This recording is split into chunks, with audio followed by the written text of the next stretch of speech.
जिस दिन अल्लाह के दुश्मन दोज़ख की तरफ इकट्ठे किए जाएंगे फिर उनकी अलग अलग जमातें बनाई जाएंगी, यहां तक कि जब दोज़ख के पास पहुंच जाएंगे तो उनके कान और आंखें और खालें यानी दूसरे आज़ा उनके खिलाफ उनके अमाल की शहादत देंगे, और वो अपनी खालों यानी आज़ा से कहेंगे कि तुमने हमारे खिलाफ क्यों शहादत दी। वो कहेंगी कि जिस अल्लाह ने सब चीजों को लुत्फ बख्शा उसी ने हमको भी गोयाई दी,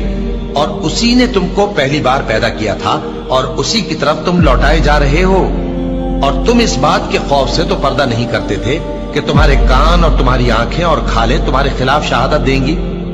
बल्कि तुम ये ख्याल करते थे कि अल्लाह को तुम्हारे बहुत से अमाल की खबर ही नहीं, और उसी ख्याल ने जो तुम अपने परवरदिगार के बारे में रखते थे तुमको हलाक कर दिया और तुम खसारा पाने वालों में हो गए।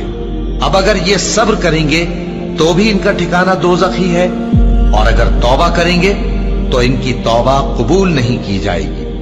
और हमने इनके ऐसे साथी बनाए जिन्होंने इनके अगले और पिछले अमाल इनको उम्दा कर दिखाए थे,